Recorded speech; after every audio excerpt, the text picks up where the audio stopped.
예, 이제 데살로니가 전서 시작인데요. 우리 2절 3절 한번 읽을까요? 2절 3절 시작. 우리가 너희 모두로 말미암아 항상 하나님께 감사하며 기도하며 너희를 기억함.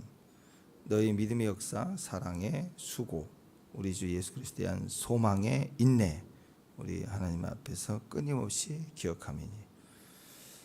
기도할 때 너희를 기억함은 또 끊임없이 하나님 앞에서 기억함이니. 기억한다는 건 살아있다는 거죠. 죽지 않아요. 역사가 끝나도 야 이겼다 그러고 끝나자. 기념비를 세우고 또 기억하고 새기고, 그럼 그 다음의 역사로 발판 삼아 올라갈 수 있습니다.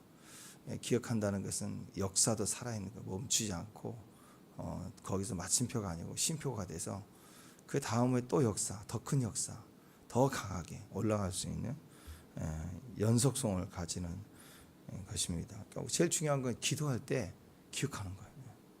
그렇죠? 기도, 내 소원 그 한 번에 절박하면 주세요.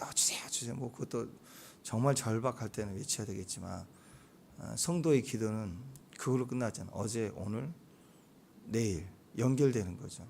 그래서 기억하는 게 중요해요. 그래서 기도도 이전에 하나님 내게 하신 역사를 기억하는 거.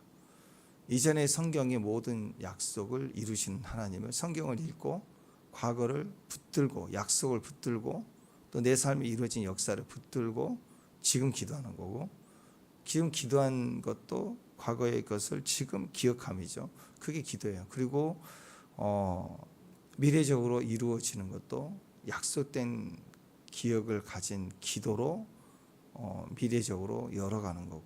그러니까 미래적으로 우리가 어떤 일을 성취됐을 때는 뭐가 생각나냐면 기도를 세게 했더니 이루어졌다. 그게 아니라 내가 기도하는 방법이 뭐 3일 금식이야 뭐 이렇게 방법, 그런 게 중요한 게 아니라 과연 약속한 대로 이스라엘 백성들 행하신 그분의 약속의 말씀을 기억했더니, 그게 기도죠. 기억했더니 내 삶에 이루어지는 이 기억된 말씀의 역사를 또 이루신 것을 기억했더니 과연 지금도 약속된 말씀이 이루어지는구나. 또 그걸 기억하는 거예요. 그래서 기억하는 역사가 계속 반복되면 기도는 전부 기억이에요. 기억하는 거. 열매가 우리 안에 크게 이루어진다. 그렇게 할 수 있습니다. 지금 데살로니가 교회가 사도 바울이 이제 2차 전도 여행 때 세운 교회인데 엄청 핍박이 많았던, 고난이 심했던 교회입니다. 얼마나 여러분 아시죠? 핍박이 너무 심해서 바울이 도망쳤어요. 도망쳤던 곳인데 이 사람들이 베레아까지 막 쫓아와요. 보통 사람들 아니에요. 그러니까 막 저 죽으리라 그러면 막 끝까지 쫓아오는, 그렇게 핍박했던 사람들이 데살로니가입니다. 그러니까 바울은 갔지만 이 데살로니가에 살고 있는 이 형제들은 얼마나 더 힘들겠어요. 얼마나 그 고통 속에서 보통 사람들 사이 안에서 신앙생활 한다는 건 쉽지 않겠죠. 네. 자, 그래서 이 특징이, 이 데살로니가 교회의 특징이 이런 핍박과 어려움을 견뎌내는 강한 교회인데, 이 교회의 특징이 종말론적 신앙을 갖고 있습니다. 그러니까 이제 좀 우습게 생각할 수도 있지만, 여기 진짜 신앙생활 못하겠다. 그럼 딴 데 가자가 아니라 그냥 죽자. 저기 영종도 우리 칼국수집 가는데 어느 날 간판을 보니까 간판 중에 오늘 죽자 이게 있더라고요. 술집인데 조그만 단란주점인데 술집 이름이 오늘 죽자 이렇게 나왔어요. 그 데살로니가 성도들은 어떤 신앙이냐, 그냥 오늘 죽자, 무슨 도망가서 딴 데 신앙생활 하느니 여기서 오늘 핍박 그래 와 핍박 와라 오늘 죽자 뭐 이런 식이었던 거예요. 그러니까 종말론적 재림 신앙이 너무 강력해서 데살로니가 전후서가 그래 종말론적 의미를 갖습니다. 그러니까 핍박도 보통 핍박이 아니고 힘든 것도 보통 힘든 상황이 아니다 그러면 엄청 고통스럽다 힘들다 그러면 신앙이 우리 보통 수준의 신앙이 아닙니다. 여러분들은 죽고 사는 걸 이미 넘어가요. 죽을 것 같았다 살려주세요 그러지, 이미 죽었다라고 느껴질 때는 살라고 기도하지 않아요. 목적, 소명, 그걸 다시 확인하거든요. 그러니까 이 종말론적 신앙은 그냥 이렇게 단순한 신앙이 아닙니다. 신앙 중에서 재림신앙, 종말론 신앙은 가장 큰 신앙이에요. 왜 그러냐면 지금 현세일이 얼마나 바빠요. 또 이 금쪽이들 위해서 기도하는 게 자식은 날 때부터 기도하지만 쉽지 않은 거 보고 나서도 계속 기도를 해야 되는 부모로서 당장 기도할 게 얼마나 커요. 그리고 내 자신은 자녀 키우느라고 어른이 됐지만 할머니 할아버지가 돼도 내 마음 깊은 것은 아직도 달아질 게 너무 많은 거예요. 휘난해요. 날마다 죽여도 이게 아주 시퍼렇게 살아있네. 이런 모습이니 나부터가 안 되니 이 내 영적인 영역을 놓고 보더라도 기도할 게 얼마나 많아요. 그런데 그걸 다 부인하고 종말론적 주님 재림을 위해서 기도한다는 건 보통 신앙이 아닌 나를 완전히 부인하고 내가 없어져야 돼. 주님만 보여야 돼요. 우리가 지나온 일이지만 그 순간순간 아이들 키울 때 아이들을 바라볼 때 내가 없어진 거예요. 없어졌기 때문에 애만 보이고 애가 울어대니까 우리 엄마들이 참 대단한 거예요. 이 아이를 키울 때 보면 자기가 우울증에 걸린지도 모르고 요즘에는 시설이 너무 잘 돼. 우이병도 그렇고 뭐 자동 뭐 소독도 되지 뭐 다 돼요. 그러니까 엄마들이 사실 옛날에 비하면 아무것도 진짜 편한 거야. 다 전자동이야. 그러니까 틈이 생기니까 우울증 생기는 거야. 자꾸 진짜 노동하면서 우리 어머니도 그랬잖아요. 애 낳자마자 3일 만에 시어머니 발자국 탁 쳐 일어나. 그러면 3일 딱 쉬면 일하러 나가야 돼 같이. 무슨 산후조절이 있어요. 산후조리원이 있어요. 그때는 생활이 미치는 거예요. 생활이. 그러면서 애는 얼마나 보고 싶고 애를 또 키워야 되잖아. 잠 못 자고. 그때는 내가 안 보이는 거야. 애만 보이는 거야. 그러니까 우울증 걸린지도 모르고 어떤지도 모르고 다 지나왔어요. 우리 부모님들은 우리를 그렇게 키웠다고. 다 그렇게 키웠어요. 우울증 걸릴 시간이 없어요. 너무 바쁘고 어려운데 무슨 우울증이 걸려. 근데 요즘에는 이제 여유가 좀 생기죠. 병원 다니까 다 다니고 아이 막 서비스 받아서 보모 오게 해서 돌보게 하고 유치원도 빨리 입학해서 보내버리고 막 내가 살아야 되니까 이제 이런 시대가 됐는데 종말론 신앙으로 보면은요 내가 없는 거예요. 나를 위해서 기도할 게 없는 거예요. 그러니까 종말론 신앙은 가장 큰 겁니다. 나라를 빼앗겼어요. 끌려 나갔어요. 전쟁이에요. 그러면 사실 자신이 살기를 위해서 생존 기도를 하겠지만 그 영역을 넘어간 사람들은 나라와 민족을 위해서 버티고 그래서 재림 신앙은 굉장히 강한 신앙입니다. 그래서 이 강한 신앙이다 보니까 사이비 종말론 사람들이 자꾸 재림 건드려요. 복 받는다는 것을 안 건드려. 그러니까 그거 교묘한 거예요. 이게 얼마나 강력하냐면 잘못된 교리지만 사이비 종말론을 가지고 들춰내면 이게 빠질 것 같은가 싶은데 빠진다고. 사람에게는 이상한 사명에 대한 목적이 분명히 있기 때문에 잘못되게 엮어가지고 그걸 차곡차곡 성숙하지 않은 상태에서 끌어들여서 그걸 하게 하니까 사람들이 빠져드는 겁니다. 그러니까 우리는 이 핍박과 고난 속에서 이걸 이기는 방법은 상황을 기도하는 게 아니라 최종 승리를 믿고 말하는 거예요. 그걸 기억하는 거예요. 거기서 현재를 뛰어넘는 거예요. 현재를 이길 지혜를 찾는 게 아니라 현재가 끝장나도 괜찮은 그 너머를 붙들고 서 있는 신앙이죠. 너무 힘드니까 주님 빨리 오셔야 된다. 주님 계셔야 된다. 절박할 수밖에 없다.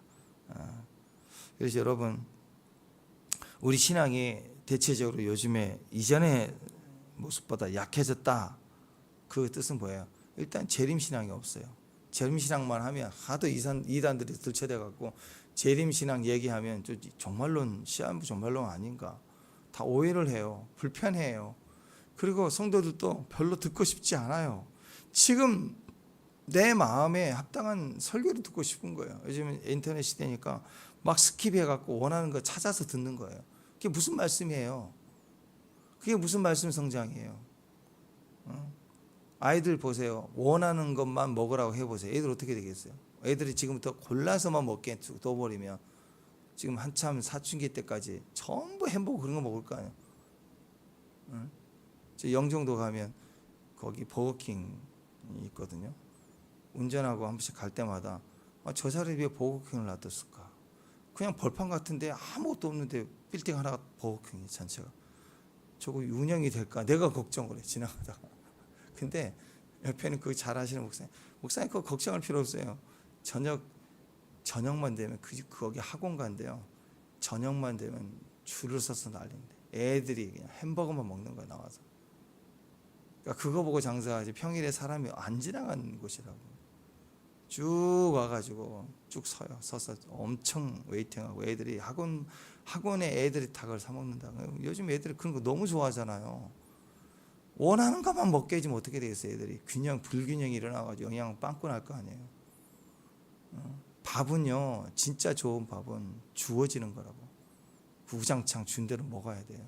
그러니까 먹고 싶은 거 다 먹고 자랄 때는 맨날 영양 결핍, 위장 탈 나고 막 장이 아프고 맨날 민감성 해갖고 맨날 탈 나고.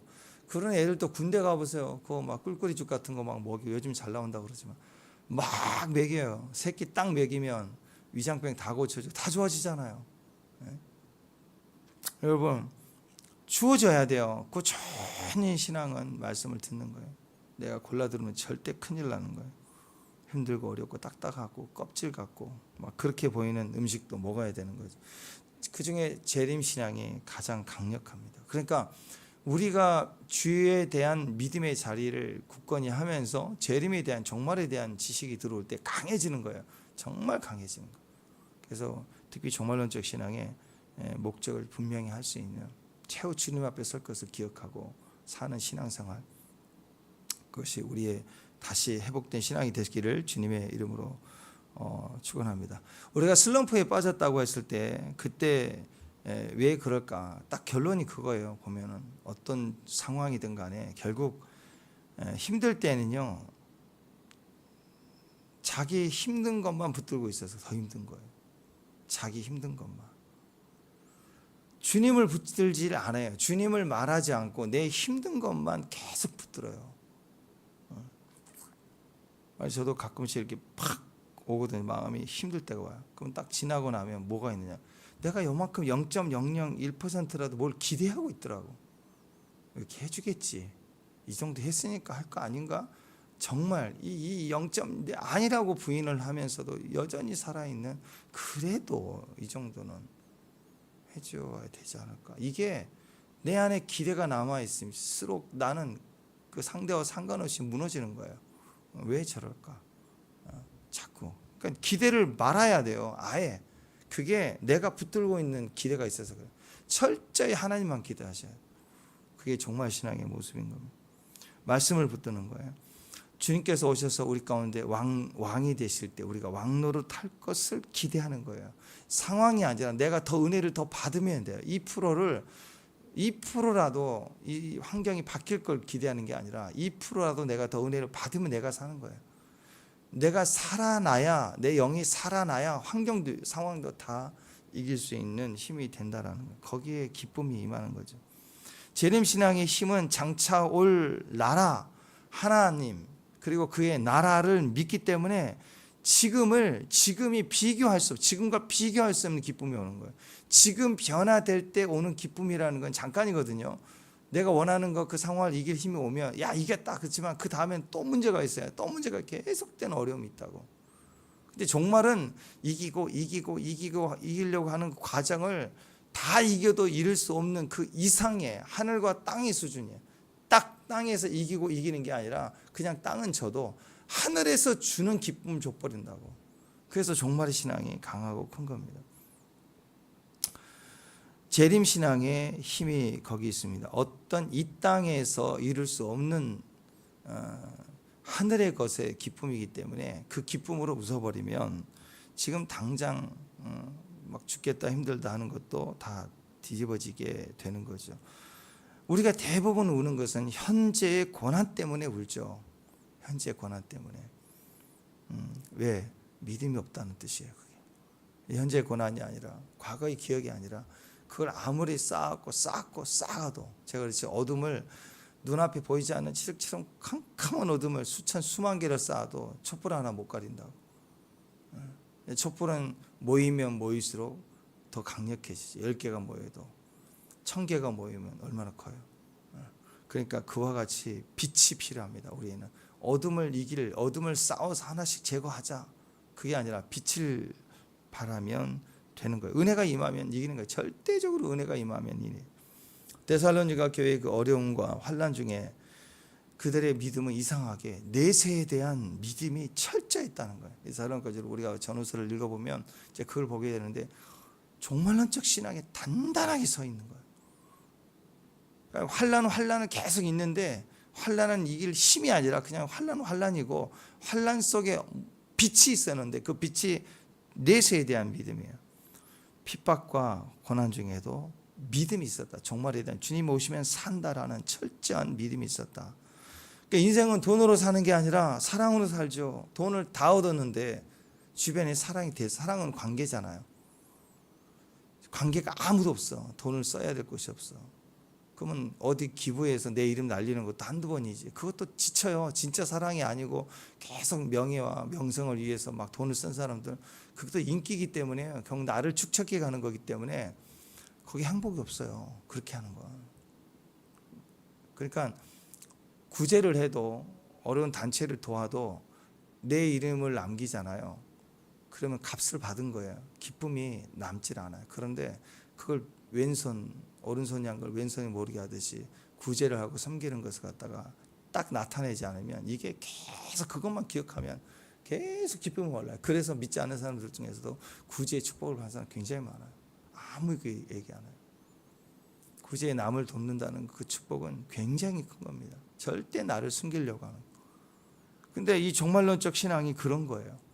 주님 앞에 드려지고 주님으로부터 만나지는 신앙이 너무 크더라. 사랑이 크더라. 사랑을 더 얻게 되는 거예요. 막 사랑받는 그 임재가 사랑으로 막 내게 부어지는 거예요. 견딜 수 없도록 나에게 부어져.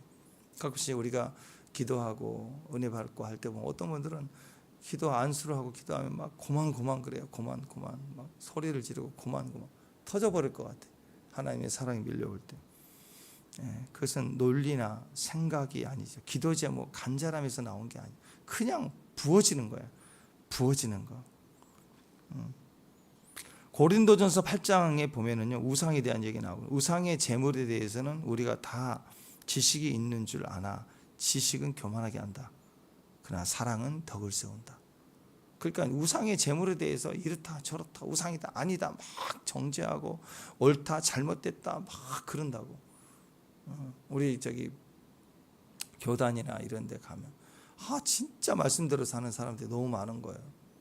마음이 슬퍼요. 너무 말씀대로 살아서. 이게 좀 이상하죠. 말씀대로 사는 게 맞는데 너무 말씀대로 살아. 그래갖고 이 우상은 이미지잖아요. 그래서 목사가 가운 입는 것도 그러면 안수 받을 때 가운도 주지 말지. 왜 가운은 사서 안수를 받고 나서 가운을 입지 말아야 된다는 일을 지금도 뭐 우상이니 뭐 그다음에 십자가를 내 걸지 말기를 총회에서 결의를 해야 된다는. 아니 이 시대에 무슨 가운 무슨 십자가를 거는 게 우상이 없어야 된다. 굳이 그걸 말로 해야 돼요. 그거 하면 진짜 이단 되나요? 그건 죽고 사는 그렇게 중요한 문제는 아니잖아요. 자기만 자기 삶에 믿음의 신앙을 세우면 되는 거 아니에요. 근데 그걸 꼬투리를 잡는다고. 가끔씩 이제 시비를 거는 분들도 있어요. 저한테도. 성경대로 살아야 된다. 맞죠. 성경대로 살아야지. 근데 어떻게 성경대로 다 살아요? 인간이? 하나님도 아닌데. 그럼 제가 그래요. 목사님은 성경대로 사시냐고. 자기는 그렇게 산다고. 무서워요. 너무 무서워. 그럼 대화가 안 되려고.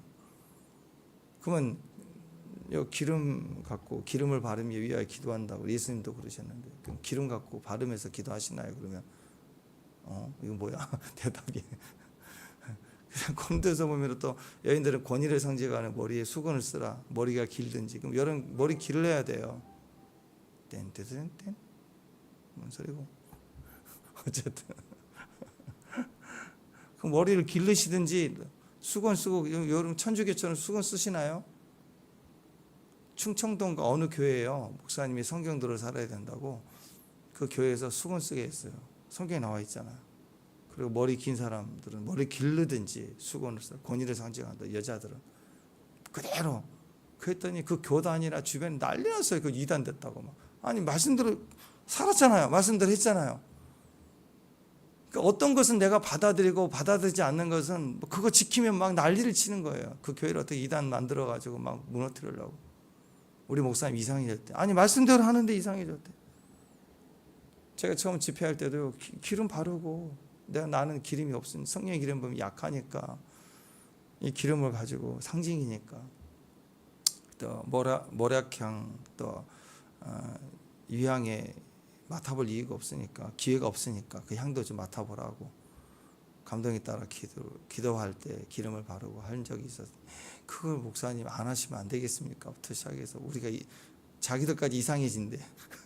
그래서 그쵸, 안 할 때는 뭐 성령의 기름 부으면 이건 상징이고 표적인데, 성경 있는 것대로 하는데도 막 힘들어하는 사람들이 있더라고.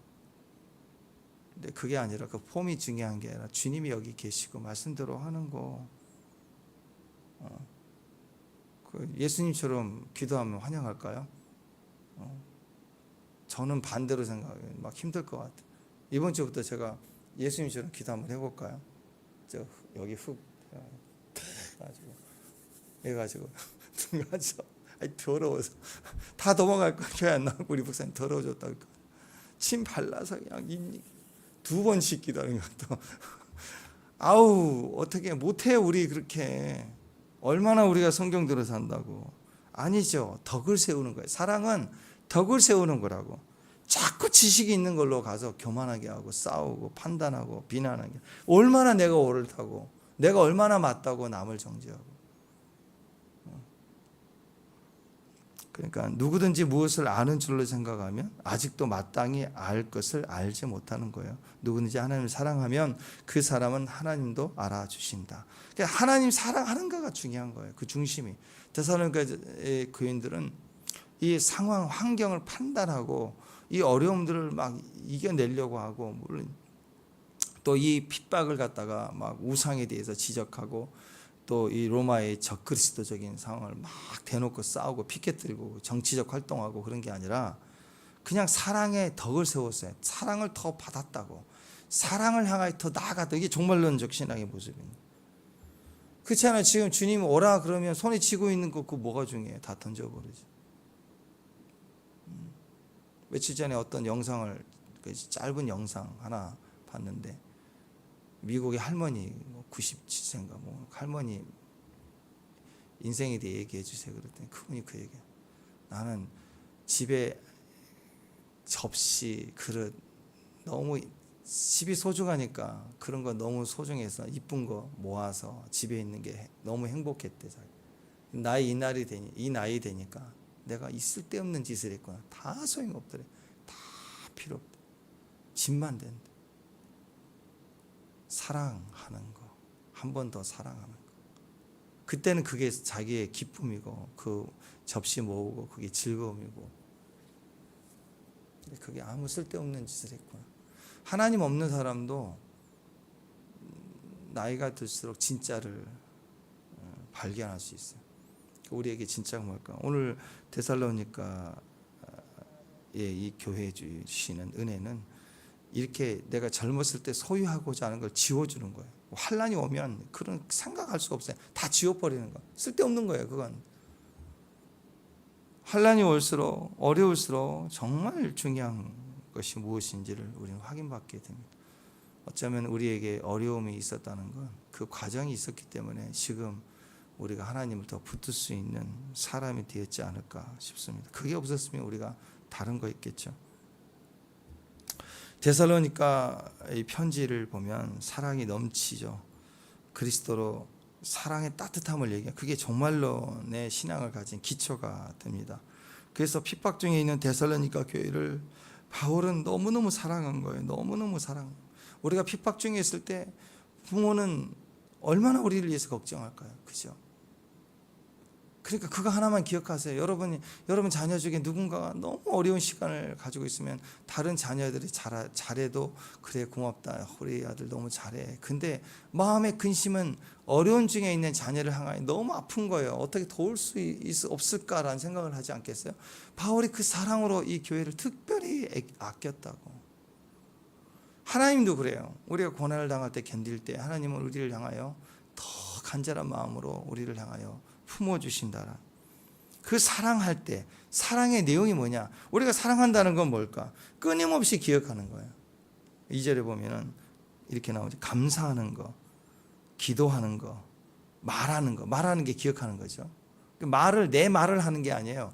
하나님의 말하심을 기억하는 거. 내 생각을 내는 게 하나님 생각을 말하는 거. 그러니까 하나님의 말씀하시는 기억해야지만이 말하는 거. 우리 말한다는 것은 기억하는 거야. 절대로 창조해서 내가 말하는 게 아니야. 이미 약속하신 것을, 이미 들었던 것을 말하는 거라고. 우리 말은 그거예요. 그래서 우리 주변에서도 자꾸 자기 아이디어, 자기 생각 내지 말고 이미 하나님이 주신 거, 또 세상으로 보면은 배운 대로 가는 거. 그게 사실 더 나도 유익하고 내가 더디 가는 것 같아도 남을 유익하게 합니다. 때로는 도전하라, 뭐 창조적이어라 그런 얘기를 하지만 사실은 여러분 생각해 보세요. 인간이 어떻게 무에서 유를 창조해요? 인간은 창조할 능력이 없어요. 인간의 모든 창조는 있는 것에서 또 새로운 것을 만들어내는 창조죠. 그건 엄밀히 얘기하면 창조가 아니라 모방이죠. 있는 것을 바꾸는 거예요. 배워서, 들어서. 태어날 때부터 혼자 원시인처럼 산속에 태어나고 산속에 태어나고 교육 없이 태어나고 짐승처럼 그러면 인간도 똑같이 그렇게 살아. 발전이 없어요. 이전에 디딤돌 위에 서지 않으면 인간은 교육, 문화, 어떤 사회도 구성도 안 되는 거예요. 예전에 그 늑대인간 발견했다고 하잖아요. 17살 정도 되는 소년. 진짜로 늑대가 키웠던 그 아이를 발견해서 살려내려고 9개월 동안 먹이고 입히고 인간처럼 하는데 못해요. 못 먹어요. 늑대처럼 활동을 해요. 너무 스트레스 받아서 아이가 죽었다고 하잖아요. 그러니까 어렸을 때부터 뇌가 성장하지 못하고 그렇게 굳어져 버리면 인간은 짐승이에요. 똑같이 산다고. 배운 거예요. 배워서 발전해 나가고 들어서 발전해 나가고 뭔가 창조한다는 것도 다 그렇게 창작 활동이지 창조가 될 수가 없어요. 인간은 모방일 뿐이에요. 모방. 끊임없이 모방해요. 좋은 아이디어를 가진 사람 기도하면 딱 주시는가? 그렇지 않아요. 있는 것에서 나와요. 배운 거에서 많은 정보에서 배워야 되는 거예요. 봐야 되는 거예요. 그게 학습이죠. 반복하는 거죠. 하나님도 마찬가지. 우리가 어떻게 영적으로 창조적인 사람이 될 수 있느냐?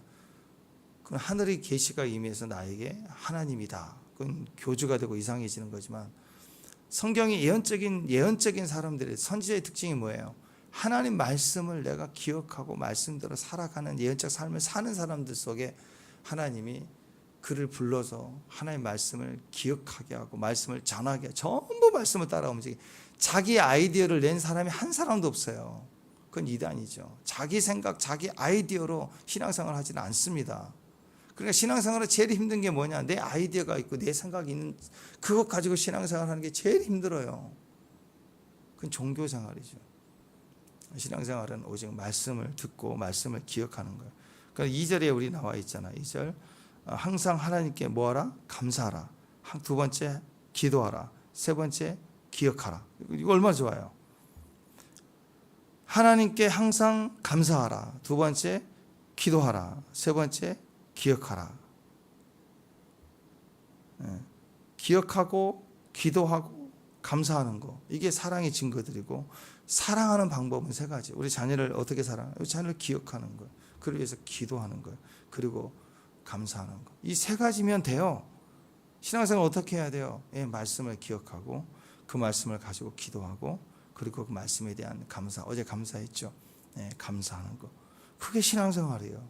그거 빼버리고 그냥 무슨 뭘 짓자, 만들자, 사회운동하자. 어떤 의미에서는 기도 없이도 할 수 있는 일이라면 조심해야 돼요.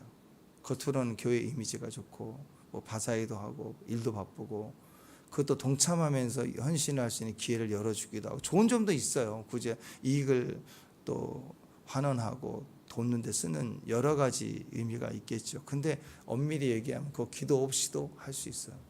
그러면 오히려 우리가 그것에 대해서 잘못될 수도 있다는 걸 기억해야 돼요. 가능하면 기도 없이는 안 되는 상황, 기도가 반드시 있어야 되는 상황, 기도해야지만 되는 상황이 힘들어도 그 상황이 진짜일 수 있어요. 그런 상황들은 대부분 우리에게 기억하고 기도하고 감사하게 하니까. 또 반대로 우리가 활동하는 모든 일에 대해서도 그냥 인간적으로만 하지 말고 기도하면서 해야 돼요. 어떻게? 기도하고 기억하고 감사하고 이 세 가지 요소를 가지고 세상 활동하는 일도 하고 또 영적인 일도 당연히 이 세 가지만 기억하면서 하면 되지 않을까 싶습니다. 그게 영성이라는 거죠. 바울은 끊임없이 그런 기도를 했다는 거예요. 그러니까 이 환난 가운데는 데살로니가 교회를 향하여 자기가 했던 영성의 비결을 이렇게 소개를 하고 있는 거예요. 계속 그 일대로 가야 된다. 버림받았다, 왕따 당했다, 버림당했다라는 말보다 더 무서운 말은 잊혀졌다라는 말이에요. 잊혀졌다. 이제 반대로 얘기해보세요. 사랑한다는 말은 뭐예요? 난 널 잊을 수 없어. 뭘 지금 음식 제공해주고 옷을 입혀주고 그보다도 사랑한다는 근본은 것은 내가 널 잊지를 못해. 그게 사랑의 가장 근본 아니에요. 절대로 우리는 잊혀질 수가 없어요. 기록됐대요. 혹시 하나님 까먹을까봐 생명통에 우리 이름을 기억했대. 그리고 책들이 나오죠. 책은 뭐예요? 요한계시록의 책은 우리의 이름이고 책들은 우리의 행적을 기록하는 거예요. 그러면 우리가 심판의 대상이면 너 잘못한 거 언제 잘못했지 그걸 기록하는 거라고 생각할 수도 있지만 그렇게 보면 안 돼요. 여러분 아이들 키울 때 하나하나 흔적을 너무너무 소중하게 기억하고 기록하고 남기고 하잖아요. 그죠? 하나님은 그런 마음으로 우리를 기억하고 계시는, 그래서 계속 기록하시는 책들이 또 나오는 거예요. 그러니까 순간순간 우리를 향한 하나님의 모든 계획들은 기록되고 있고 기억하고 있고 추억해주고 난 널 잊지 않는다. 손바닥에 새겼다. 그 얘기를 하시잖아요. 그죠? 그 얘기를 하는 거예요. 그러니까 우리가 오랫동안 살아오면서 혹시 여러분 마음 깊은 곳에 아직 잊혀지지 않는 분이 계시나요? 기도할 때마다 올라오시는 떠오르는 분이 있나요? 사랑하기 때문에. 그래서 늘 생각이 나는 사람. 그게 많으면 내가 사랑이 많은 거예요. 또 누군가에게 내가 그렇게 생각나는 사람이라면 내가 사랑받고 있다는 거예요. 사랑하는 사람이 옆에 있으면요 신경이 자꾸 쓰여지죠. 그죠? 사랑하는 사람이 있으면 아이들 같으면 넘어질까, 또 애가 다칠까, 또 뭘 배고파할까, 그냥 내가 일을 해도 신경이 자꾸 쓰여지는 거예요. 여러분 주변에 신경이 쓰여진다, 의식이 된다는 건 사랑한다. 사랑하는 사람은 주변이 온통 이 사람 저 사람들 다 신경 쓰여져. 그러니까 행복한 거예요. 절대 혼자 있지 않아요. 잊혀지지 않는 사람이 있다는 건 축복인 겁니다. 늘 생각나는 사람, 나도 그 사람이 되어졌다는 게 축복인 거예요. 맛있는 거 먹을 때 밖에서 야 이거 맛있다 그러면 맛있다 그게 아니라 생각나죠. 사랑이 많은 사람들은요, 아 나 이거 먹었어, 맛있어, 그렇게 안 끝나요. 꼭 식사 자리에 가면 이거 맛있죠 그러면 너무 맛있어요. 그러고 나서 딱 하는 거예요. 우리 애 왔으면 좋겠어요. 또 우리 친구들 같이 왔으면 좋겠어. 우리 교회 집사님들 같이 왔으면 좋겠어요. 막 그래요. 우리 목사님들도 식사 어디 가서 대접받고 너무 맛있으면 우리 성도도 왔으면 좋겠다 같이 그 얘기를 한다. 다 그래요. 맛있는 거 보면 우리 애 왔으면 너무 잘 먹을 것 같아요. 다. 근데 우리 남편 오면 좋을 것 같아. 그 얘기는 잘 안 하더라고. 남편들은 맨날 빠져. 빠지는데 하여튼 우리 애 우리 어머니 다 나오는데 남편 좀 빠져서 서운하긴 하는데 남자들도 또 우리 사모 또 우리 아내들은 좋아할 것 같다 이런 얘기를 하는데 데이터가 그래요. 제가 그런 그룹만 있어서 그런지 모르지만 하여튼 우리 남편 왔으면 좋겠다는 얘기를 하나도 안 하더라고요. 근데 남자들은 좀 슬픈 것 같아요. 어쨌든 누군가 밥 먹으면서 나를 생각해 주는 축복입니다. 여러분 밥 먹으면서 누군가를 생각한다는, 맛있는 거 먹을 때 생각나는 사람, 지금 같이 먹었으면 얼마나 좋을까. 왜 그래요? 사랑하기 때문에. 기도할 때 자꾸 생각나는 거, 기도할 때 자꾸 생각나는 사람, 사랑하기 때문에. 그런 사람들은 기도가 기도 제목으로 안 끝나요. 아니 친한 사람들께 만나면 주제 없이 얘기해도 막 2시간 3시간 계속 가잖아요. 뭘 얘기했는지 모르고 계속 얘기하고는 이따 집에 가서 전화로 하자고. 이거 이렇게 끝날 문제가 아니라고. 그래서 그럼 뭔 얘기했는데? 뭐 주제 없어요, 그냥. 근데 주제를 가지고 모이잖아요. 노예 무슨 긴급 상황 회의를 해야 되는데 가서 보면 뭐 말도 안 되는 뭔 얘기를 명분을 예르게 하는데 그렇게 중요하지 않은 얘기를 해요. 그리고 딱딱하고. 사랑은 그게 아니에요. 사랑은 자꾸 생각나요.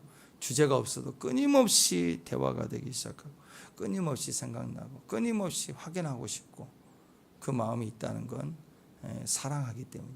우리가 기도가 이런 사랑의 사람으로 기도를 할 때 바울은 계속해서 데살로니가 형제들을 품어낸 거예요. 계속 생각나는. 그래서 계속 기도하고.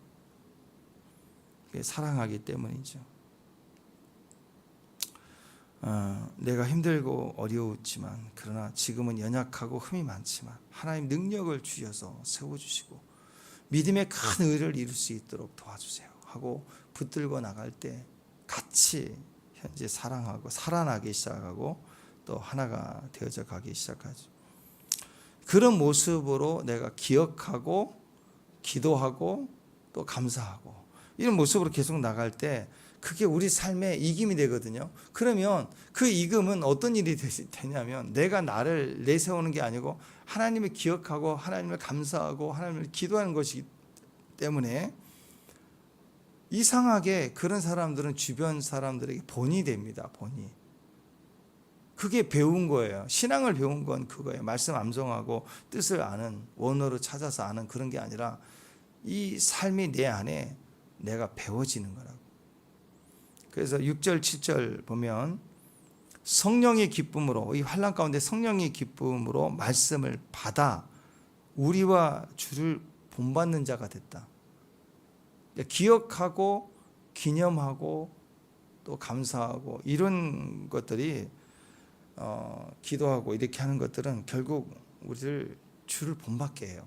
본을 받게 하는 거죠. 그러면 다른 사람에 대해서도 더 핍박있고 힘든 사람들에 대한 본이 돼요. 교과서가 되는 거예요. 내 삶이. 내가 되겠다는 게 내가 가르치는 게 아니라 살아내면 가르침이 되는 거죠.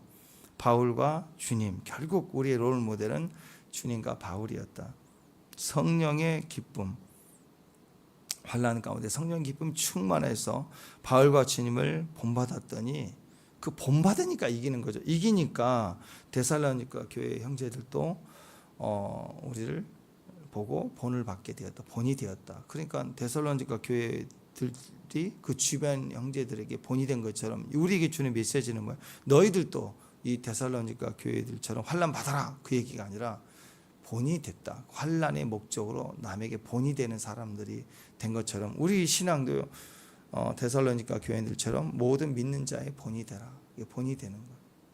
네, 저와 여러분 그랬으면 좋겠습니다. 그리고 본이 되는 신앙 그 배경에 뭐가 있느냐? 롤 모델이 있어요. 바울이 롤 모델이고 또 예수님이 롤 모델이고 데살로니가 교회들이 그랬다는 거죠. 우리도 마찬가지예요. 주님이 우리 안에 롤 모델이 되고 그 하나님의 형상을 따라 닮아가는 것, 살아내는 것. 그런 과정에 어느 순간 우리의 모습도 예수님으로 비춰지고 예수님이 역할을 해갈 수 있는 거죠. 그러니까 말씀뿐만 아니라 좋은 믿음의 사람을 만나 교제하고 또 얘기하면서 부딪히면 내가 깎여지는 거예요. 그 해석장 가면 모래 말고 이 조약돌이 있는데 이 돌이 있는데 그 돌들을 동글동글동글 너무 이쁘잖아요. 왜? 어떤 돌만 그런 게 아니라 서로 부딪히고 이 파도가 왔다가 내려가면서 돌이 굴러가고 부딪히고 하니까 돌들이 다 뭉글뭉글 다 동글동글해서 이뻐요. 다. 크기는 다른데 다 다듬어졌어요. 그 교회 모습이 아닌가 싶어요.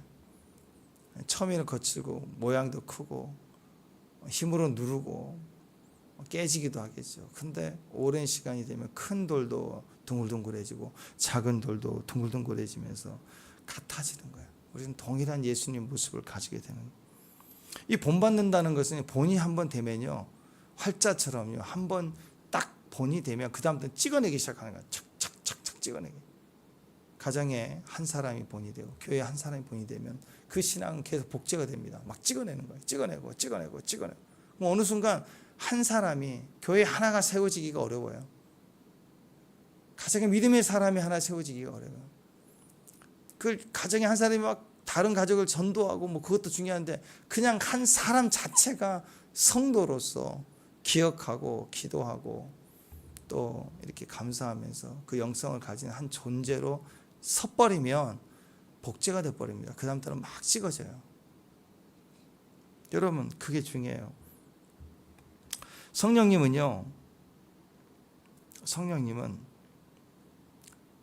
내가 막 산에 올라가서 기도해서 불 받고 능력 받고 해서 막 받아라 막 이렇게 해가지고 되는 게 아니고요. 정말 성령님은 놀라운 게 어떤 경우는 나는 아직 그 계시를 이루지 않았는데 그냥 그것을 이렇게 소개만 했는데 역사할 때가 있어요. 어떤 사람들에게 그러냐면 본이 된 사람들에게 본이 되잖아요. 이 판이 만들어지는 활짝 판이 만들어지면 깎아서 판이 만들 때부터 찍어내는 거잖아요. 이 상황이 되면 어떤 일이 벌어지냐면 나도 저 사람처럼 닮고 싶다. 그게 그 주변에 있는 사람들의 마음이 생기는 거예요. 그때부터는 막 찍어내요. 그때부터는 내가 하는 게 아니고 하나님이 찍어내는 거예요. 찍어낸다고. 그러니까 그때는 예수님을 소개만 해도 돼요. 소개만 하는데도 너는 이렇게 살아야 된다. 서로 놓고 기도해 줄게. 한 새벽기도 작정해서 한 40일 해보자. 이런 어떤 과정과 설명이 아니라 그냥 예수님을 믿어야 돼요. 성령님이 함께 하세요. 그냥 성령님이 우리와 함께 하시고 우리를 치료하시는 능력이에요. 이렇게 소개만 해도 하나님이 일하기 시작할 때가 있어요. 어떤 경우에는 이름만 불러야 돼요. 이름만. 주님 하고 이름만 불러도 일하기 시작해요. 하나님 말씀은요, 물론 암송하고 묵상하고 우리의 그런 능력을 주시지만 때로는 그냥 말씀을 읽기만 해도 역사예요. 읽기만 해도. 때로는 AI 찬양을 이제 만들어 들어보니까 아유, 은혜를 굉장히 줘요. 틀어놓기만 해도 은혜를 받아. 하나님의 말씀을 기준으로. 영혼이 없는 것 같아도 아니죠. 우리가 영혼이 있으니까, 우리가 믿음이 있으니까 성도들에게는 모든 것이 이해가 되는 거예요. 그래서 말씀은 듣기만 해도 변화됩니다. 말하기만 해도, 읽기만 해도. 그래서 독한 사람이 되라고 그러잖아요. 하나님의 말씀은 그래요. 그래서 우리 삶 속에 하나님 역사하시면 막 짜내고 이기고 이기려고 하고 금식도 하고 막 그런 과정 필요할 때가 있죠. 그렇게 몸부림치며 육신이 영이 한 방울 되려면, 한 방울이 영이 되려면 육신을 갈아 넣어야 되는 그런 과정도 있긴 있어요. 우리가 거칠고 우리 안에 있는 게 너무 많기 때문에. 그러나 때로는 여러분 항상 그런 과정만 있는 게 아니에요. 때로는 바람이 불어오는데요, 바람 없이 노를 저어 갈 때가 있어요. 바람이 불어서 노를 저으려고 하면 바람도 멈출 때가 있고요. 정말 나 혼자만 있는 것처럼 느껴질 때가 있고. 그렇지만 어느 시간이 되면 다 포기하고 다 끝났다 싶을 때는 바람이 불어서요, 배가 그냥 지가 가요. 말씀만 믿어도, 말씀을 읽기만 해도, 말씀을 듣는 것만으로도 하나님이 역사하신다. 그러니까 제일 중요한 거예요. 말씀으로 푸는 게 중요해요. 모든 것을 내 생각이 아니라 말씀대로 풀어가는 것. 창세기 보면 조셉이 그랬죠. 창세기 45장 5절을 보면 형제들에게 그랬어요. 당신들은 나를 이곳에 팔았다고 해서 근심하지 마소서, 한탄하지 마소서. 하나님의 생명을 구원하시려고 나를 당신들보다 먼저 보냈나이다. 형들이 자기를 노예로 판 것 분명한 저주죠. 잘못된 거예요. 너무 아픈 과거예요. 어떻게 형들이 나를 팔았을까? 근데 이 똑같은 저주의 사건을 생명을 구원하려고 하라고 하나님이 나를 당신들보다 먼저 보냈다. 이거 축복이죠. 저주 상황을 축복 상황으로 풀어내는 거라고, 해석하는 거고, 실제로 그렇게 됐어요. 축복이 됐잖아요. 요셉이 이스라엘 전체에 축복이 됐잖아요. 우리도 마찬가지. 인생에 남이 봐도 누가 봐도 내 생각에도 저주예요. 내 생각에도 내가 어려움을 당했어요. 근데 그것을 말씀으로 풀어버려야 돼요. 계속 그 결론 갖고 있으면 죽을 때까지 망하는 거예요. 사탄이 하라는 대로 망한다고. 근데 저주를 재해석해야 돼요. 어떤 영화도요, 재밌다 뭐 그렇게 끝나지 않고, 어떤 유명한 영화들은 그 다큐멘터리를 만들잖아. 이 만들 제작 과정, 감독은 어떤 생각을 했는가, 그걸 알면 훨씬 더 재밌는 것도 있어. 왜 이렇게 했을까? 이렇게 설정했을까? 배우는 어떤 노력을 했을까? 이걸 막 인터뷰하면서 나중에 영화가 히트칠 때 이걸 또 한 번 이렇게 제작해서 방송을 하면 또 그 영화가 또 확 또 올라가요. 또 가치를 막 크게 부여하는. 성경 말씀도 그냥 있는 것보다 하나님 어떤 심정으로, 어떤 마음으로, 어떤 이전에 하나님의 사람들을 통해 주신 말씀을 다시 우리에게 확인해 줬는가를 이어서 보기 시작하면, 구속사적으로 보기 시작하면 말씀이 또 달라 보이거든요. 마찬가지입니다. 하나님 우리를 얼마나 사랑하는지를 알고 보면 분명히 이건 뭐 사실이죠. 형제를 팔았던 거, 자기도 팔린 걸, 그 고통 속에 있었던 현장에 있는 사람이 누가 이 사람을, 이 감정을 위로할 힘이 있겠어요? 없죠. 근데 하나님 관점에서 다시 해석해 보면 완전히 달라지는 거예요. 그러니까 그 해석이 말씀으로 풀어내니까 과거도 뒤집어지는 거라고. 위로 정도가 아니에요. 사명이 되고 실제로 민족을 살려내는 축복이 되고 선두주자가 됩니다. 어쩌면 남들에게는 있을 수 없는 고난을 당하고 자란 우리의 과거까지, 이게 지금도 힘들 수 있지만 이걸 말씀으로 풀어보면 누구에게도 줄 수 없는 큰 나의 기회이고 축복이고 사명이 될 수 있다는 거예요. 우리는 풀어내면 되는 거예요. 그러니까 말씀만 붙여서 풀어내는 거예요. 어떤 저주라 할지라도 말씀을 풀어내면 축복이 되는 거예요. 예수님 만났던 수많은 병자들, 그 혈루증 여인, 인생이 얼마나 어렵겠어요. 수가 쓴 여인 얼마나 비난받고 그래요. 근데 예수님으로 풀어내고 예수님 만나니까 내가 옛날에 이런 사람이었어, 그게 옛날에 숨기고 싶었던 얘기를 다 할 수가 있어요. 나보다 더 아픈 사람 나와봐. 그렇게 할 수가 있어요. 왜? 지금 나왔으니까. 내가 주님 만났으니까. 예수님 풀어냈으니까. 그게 안 되면 안 되죠.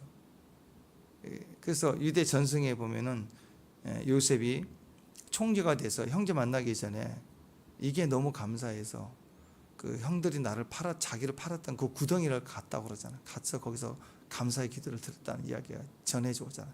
진짜인지 가짜인지 몰라. 성경에 없는 이야기니까. 그래도 충분히 그럴 가능성이 있다고 생각. 안 그랬으면 상처의 아픔에 그쪽은 돌아보지도 않아. 어떤 자매들은 그랬어요. 신월동에 살았는데 친구 만나려면 신월동이 너무 싫어갖고 자기 집 목동에 산다고 신발 신고 목동에 가서 슬리퍼 신고 가서 거기서 만나고 거기서 전철 타고 돌아오고. 왜? 나는 신월동을 떠나고 싶어. 그러니까 살아온 그 삶에 너무 상처를 많이 받은 동네는 쳐다보기도 싫대. 그런 상황이 있잖아. 한국 떠나는 사람도 있잖아. 근데 조셉은 갔어요. 갔대요. 감사했대요. 그리고 봤더니 유대 전승에 나온 거예요. 그때 발견한 게 이 웅덩이에 물이 없었구나를 깨달았대. 물이 있었으면 자기가 죽었을 텐데. 하나님 집어넣을 때, 형들이 집어 던질 때 웅덩이에 물이 없어서 나는 살았구나. 그래서 그게 막 너무너무 감사해서 또 기도했다, 그런 얘기가 있는데, 여러분 모든 게 그래요. 지금까지 있는 모든 것들을 다 말씀으로 풀어내세요. 그러면 축복입니다. 기도가 그거 아닌가요? 하나님 말씀을 기억하세요. 내 상황 말하지 말고 하나님 말씀을 기억하세요. 그리고 그 말씀으로 기도하세요. 그리고 그 말씀을 감사하세요. 이 세 가지 영성으로 우리가 풀어낼 때 이 말씀을 받아들이는 그것이 내가 경험한 사건을 현실이 아니라 그걸 사실로 받아들이지 말고, 그건 지난 과거잖아요. 과거를 또 붙들면 현재 고통이 된다고. 과거에 그것을 현실시키지 말고 말씀을 기억하고 기도하는 것을 통해서 말씀을 현재화시키는 거예요. 그러면 그 초현실이, 말씀이라는 초현실이 내 현재에 겹쳐질 때, 부러질 때 경험한 사건이라는 내 과거의 기억까지 잡아먹는다고. 초현실이 잡아먹어요, 말씀이. 그럼 감정이 바뀌어버린다고. 우리가 하는 일은 말씀을 계속 기억하는 거예요. 말씀을 기억하고 말씀을 말하는 것, 기도, 그리고 말씀에 대한 채워진 내 감정, 상황에 일어나는 일들을 내가 이렇게 하나님 앞에 감사하는 것. 우리 세 가지 기억하십시오. 기억하고 기도하고 감사하는 것. 그걸 통해서 우리가 이 종말의 신앙의 이김, 승리의 이김이 있기를 주님의 이름으로 축원합니다. 기도합니다. 하나님 감사합니다. 이 환난과 어려움을 해석할 수 있는 말씀의 파워, 말씀의 축복이 우리 인생도 풀어내고 이 상황도 풀어내고 초현실인 말씀의 현실이 현장의 어려움을 다 잡아먹는 그런 승리가 있는 귀한 주의 하루가 되도록 인도해 주옵소서. 이 9월달이 그렇게 시작되도록 도와주옵소서. 예수님 이름으로 기도합니다.